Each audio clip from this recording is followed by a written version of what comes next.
Hey everybody, how's it going? This is Dani, the wicked awesome gardener, and as you can see, I'm in my car and I am on the road again.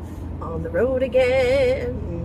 Da, da, da, da, da, da, da, da, da. I am not going up to the house this time, although I did pass very near to it on the highway on this little adventure of mine today.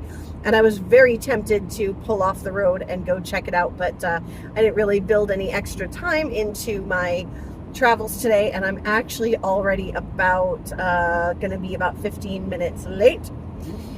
Oops. That's actually kind of a motto of mine, or at least what I tell people, like, this should be your motto with me. Just tell me where to be and when to be there, and I will be there 20 minutes late.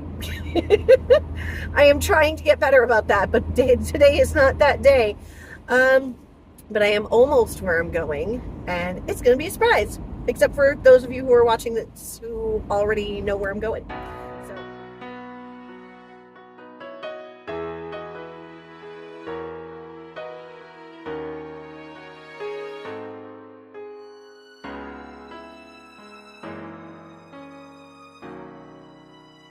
And I have arrived. I am in upstate Vermont. Who's got guesses on where I am? So I'm here with a famous celebrity who does not want to stay in the shot. She just wants love. Who can tell me the name of this kitty? Okay, so you saw the celebrity Barncat. Now the celebrity Barncat's owner. How's it going, everybody? Hey, we got Morgan Gold. I'm up here at Goldshaw Farms in Vermont. Was hoping the rain would clear out like 20 minutes from here. It's sunny and beautiful. Yeah, it's supposed to And change this later almost today. looks like snow. It was torrential downpours. It's supposed to drop like 40 degrees overnight, and so we might have snow soon. Yikes. So actually today I was just working around the farm, cleaning up all the crap I've left out over the course of the summer and fall, getting everything kind of winter ready so that we can be ready for the snow to come. Yeah. Oh, yeah, that's right. You got the cows down here. Yeah, here, come. Hey. You want the tour? Sure. All right. And I'm going to turn around so I don't have to flip the camera right now. But look who's coming. Molly. Molly Murder Molly Mittens. Come on. She's like, I am unsure of this new person. Molly, come here. Meanwhile, Ginny's like, oh, I'll take the glory. meanwhile, Ginny says, yes, please. All right. So, yeah, Molly's all set with me right now. She just takes a little bit longer than Ginny to warm up to new people. Okay, now here's what I came for. I think I said this to you at HOA, is that I want to hug the Abby dog. And of course, the Toby dog. All right, Toby, you can come out. Abby, I'm going to ask you to stay put. Stay. Stay. Come on out, Toby. Good girl. Stay. Toby dog. Here's big boy. Here's big boy. Who's a good boy? Oh. I've been waiting to hug this dog since I saw this dog. Well, you're lucky. He's Not to mention that one. He's very huggable. He is. He is a huggable boy. There we go. So yeah, this is, I mean, the farm. And I think when people come here, they're always like shocked because they feel like everything's so close together. I didn't realize you were so close to the road. Yeah, no, and everything, like, especially in winter, like, it all fits in like 2 acres or so. Yeah. I mean, well, not all of it, That's, but a lot of it. Yeah. But yeah, I mean, the cattle are right over here, and the the bird cattle yard road? is right on the other side. And so it's basically just a narrow lane that I can fit my tractor down that separates them. Yeah, I really imagined this being like a little more far separate from this. No, that is, yeah, wow. I mean, it's all, I mean, usually, right, the cattle are up that way, so Yep. they are pretty separate. Right. It's just, you know, because I moved them down here about a week ago, everybody's now all really close together. Yeah, and you had to bring, Toby, come. So this is the lane that you had to bring Kurt Cobain down? No, or actually it's the other side. The other side. So yeah, so here, do you want the tour of the bird yard or the cattle yard first? Oh, let's do bird yard. Bird yard? Okay, let's go. Come on. All right, All right, come on, let's go the inside. Bird yard, and I Come get on, the Abby Abs. dog. Come on, Abs. Good girl. Stick with me. Oh. Good girl, Abby. Good girl. Good girl. Good girl. She's Abby, like, sit. let's play. Good Oh, girl. she's such a good girl. Good girl, yeah. Good girl who would like pets and sniffs. There. So yeah, so like I said, I'm in the process of cleaning up what was the summer bird yard, kind of taking all the equipment and supplies, putting it in the barn, storing it away, because the birds have actually now moved to their new house, which is right over here. Yes, I was watching the video on this yesterday. Yeah, the giant hoop coop. It's ginormous. It's 96 feet by 20 feet, and it's about 17 feet actually up at the peak. Yeah, I think my potential new house is smaller than this by half. Well, come on inside. I don't have actual boots, but these are my chicken shoes. Yeah, so. you should be okay. Come on in. All right. Oh, the smell of barn, though. Oh. Yeah, no, it's got like that earthy barn smell, but it doesn't Yes. have like a gross Oddly enough, it chicken doesn't have a coop smell. horse smell. Yeah. But it smells like horses when I know there's no horses here. Well, it's the combination. I mean, I use Must a lot be of all the straw hay. and hay as bedding, and so that's really what Most of kinda the gives it chickens that are flavor. like, yeah, we're out. Abby always has to go to the bathroom. I don't know why she does that. But yeah, so I moved the mobile chicken coop in. So that's where the chickens stay. The ducks and geese just kind of do their thing and go wherever. I mean, you can feel it's a lot warmer in here It is. than it it is is a out there. definite change. And if it were sunny out, It'd be really, Yeah. it'd be really pumping. But then, so I leave this door open during the day so the birds can actually go outside and kind of explore and not just feel too cooped up. And so you see kind of all of our chickens and geese yep. and ducks are all down here. And then at night, at this point, after about a week of it, they're completely trained to just go in and then I just come and lock them up, and that's about it. So it becomes Awesome. really easy to take care of them this time of year. let's see. I see some barred rocks. Yeah, I've got I've got a little bit of everything. I like to have the mix. I am new to chickens. I've had All them right, for about here, 2 you months. want the rundown? So All that's right, let's see. a Bielenfelder female right That's there. what those are. Okay. There's an Americana female right there, that black and gold one. Yep. Another Bielenfelder female, 2 Bielenfelder males. Oh, is that Those are the Moron the brothers. Moron brothers? They don't get along with the others. they're gorgeous though. Got some Rhode Island Reds and New Hampshire Reds, a Cochin, and then like a half breed. So you'll notice these black chickens that are actually half Cochin, half Rhode Island Red. So that's what like that gal is back there. These are Red Star layers. That black and white gal is an Ancana. Got a Crevecoeur back there, the one with the poofy the hair. funky head. And then a Plymouth Rock, which is like very closely related to the barred rock, but just slightly different coloring patterns. See an Americana there. Yep, another Americana. Yeah. So that's the crew. Woo. And then all here's the our ducks. They're all doing their thing, and the geese.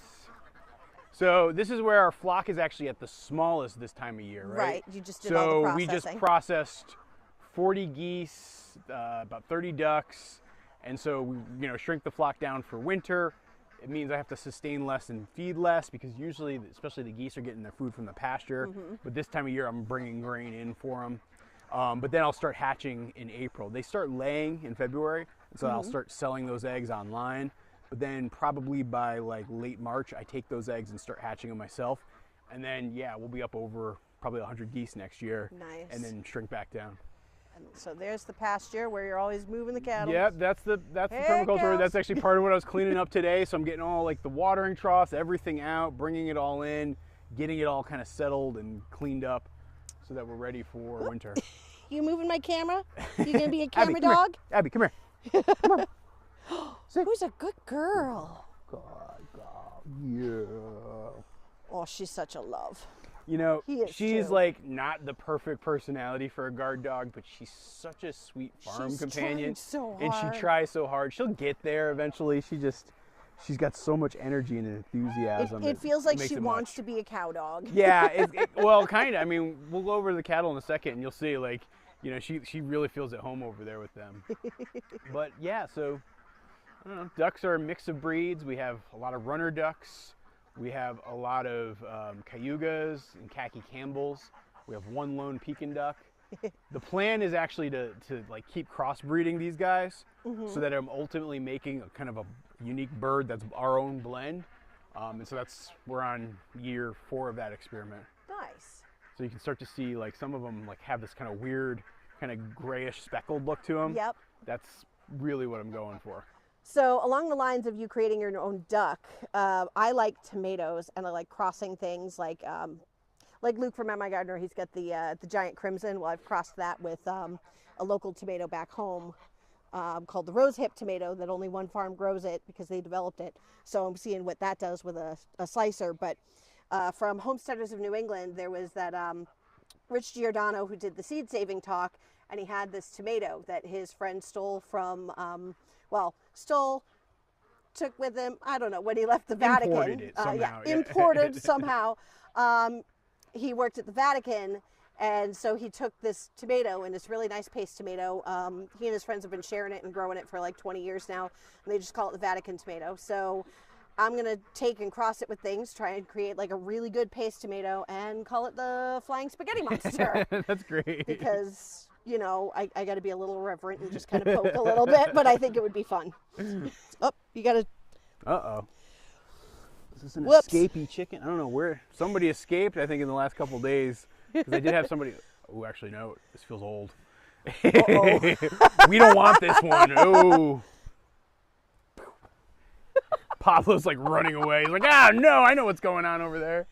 Nothing worse than an old exploded egg, but you can feel it just as you pick it up. Just started this. I'm almost done finishing it. This is going to be the new doghouse. So you actually look inside right now. Like I actually put in the new floor.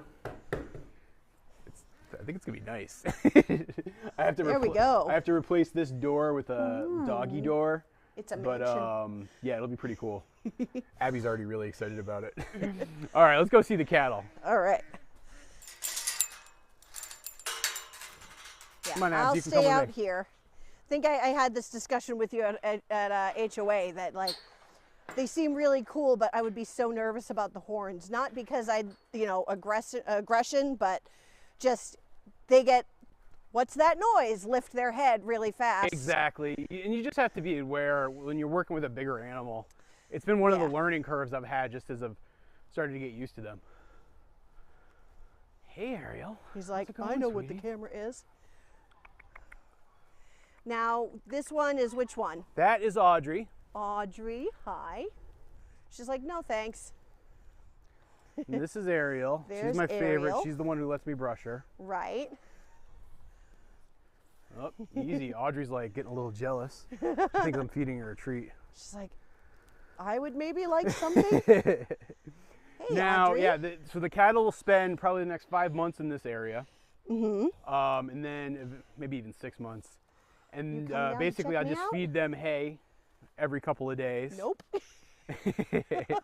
Yeah, she's shy with strangers. It takes a while to work her up. She's like, I thought about it. Now I'm just going to pee. But yeah, no, it's about 3 times the size as it was last year. The difference too is like the fencing you see, right? I use the cattle corral panels, which are about 5 feet high, and I am 5 feet. Yep, there you go. Just a little bit of scotch above you. And that way they're not jumping out or escaping. Like, cause I was just using like wire and T-posts, which was just not ideal. Like if I had to do anything over again, it would have been house them a little bit better. And they now actually have 2 different parts of the barn that they can access to. So yes, because you're gonna wean. Right. So I'm actually gonna separate the yard for a couple of weeks pretty soon. But I'm actually trying on seeing if I can milk her, which I'm not sure is gonna work, but we'll see. Hey, Ariel, coming up behind you. Oh, no, you're just gonna move on. Nope, actually, wait there. There. Let me get ahead of her. Now you can try to come. Good girl. Let's see if I can come up over this side. I've worked enough with horses to... There's a similar kind of feeling. She's like, Still, you make me nervous. Thinking about it, but I think nope, I'm she's gonna done. walk away. That's okay, Ariel. I don't take it personally. You know, Pablo often likes to patrol this part of the yard, so you can see him actually kind of watching and standing guard right now. Oh, pop that back. That is my wife's favorite animal on the farm. No question about it. I don't blame her. Look at this old man. Look at you. mighty hunter you. Yeah, he's a fierce, fierce beast. I want a whole battalion of Pablo Barncats. So yeah, this is the permaculture orchard. It's about 623 trees, if I go right on my last count, from as I've been doing all the planting stuff lately. Mixture of chestnut, black locust, apple, mulberry, butternut, walnut. That's pretty much all I've gotten down to at this point. Nice. I started with a lot more varieties, and I was seeing what worked and what didn't, and I've focused on the things that have really worked well. Like, here's a chestnut tree that's a couple years old. I think it might actually get me some chestnuts this next year. Nice. I'll probably even break it out of its shell come next spring. The tubes are to protect them from like mice and rodents. It's not going to protect them from the cows. Well, the cows are going to knock them all over, but maybe they might not nibble. Yeah, you know, so I originally got them because this used to not be fenced, and I had to protect them from the deer, and they were great for the deer. Not so good with the cattle, but they actually add about 3 weeks of activity on the front end and 3 weeks on the back end. Oh, okay. In terms of they act as sort of like a little insulating greenhouse, so the trees go dormant a lot later than uncovered trees, and so that's why you see like most of my chestnuts are covered. Some of my mulberries are covered. My black locust I actually don't cover. So you can see this is a black locust tree here. Check out these thorns. Yeah, I was going to say, that is very thorny. So the best thing about black locust, right, is it's a nitrogen fixer, meaning it brings nitrogen up from the soil and it drops its leaves and helps the other trees around it. Like, so that chestnut that's over there, it's like actually helping the fertility of the soil for that chestnut. Very interesting. But then it also makes great lumber, super strong, super rot resistant, and so it'll be stuff that we use for like fence posts and other construction. This has been going for about 6 years now. Nice. It's been a good project. It's one of those things where it's like slow, sure. I've been learning, like, you know, for example, you can see the swales. Yes, we got these swales and berms that you. So you dug these? Yeah, so we came through and basically I had a laser level and I figured out like kind of what was contour, so how the land was shaped, and then dug this trench basically with an excavator, and we did 8 of them all the way up the hill. And so, that's so cool. Like the hump basically captures the water, it sits in here. I think actually if we go down the further side, you'll see examples of like actually the water still captured a little bit because it's a little bit wetter over here. I don't think I would actually do it again if I had to do it like I would probably focus more on just straight rows, and I probably wouldn't dig the swales because it makes it harder to maintain the trees. It would have been easier to mulch in the early years if I didn't have the berms to contend with. So I don't know, it was like one of those ideas that I like got really excited about, like you are now, like dreaming of having my own farm. I want to do all this stuff, and you're like, you know what, lesson learned. And like it makes it harder to move the animals through here, and so kind of all of that like has me definitely feeling like, well, I tried something. But it's been a lot of fun working on this. My experience, again, I did this in, let's see, 2017, all the trenches and everything, and so just, you know, 5 years later, looking back on it, it's like, oh wow, it seemed like a great concept, but it doesn't quite work as well if you're just focused on growing and producing from trees. Right. Look at that majestic dog. Abby, come here. Or not. Don't worry about Pablo. Pablo's going to do his thing. You just worry about Abby. All right, so thank you very much for showing me around. Thanks for coming out to the farm, you know? I got to hug the doggies. It's been long, my ambition to hug Abby Dog and Toby Dogs. They're just so floofy. But wow, what a setup. It's gorgeous out here. But thank you very much. We're going to enjoy some tea. Hospitality in Vermont. So we will see you I will see you in my next video. And, you know, if you haven't seen his channel, where did you find me? But, all right, we'll talk to you later. See you in the next video. Bye-bye.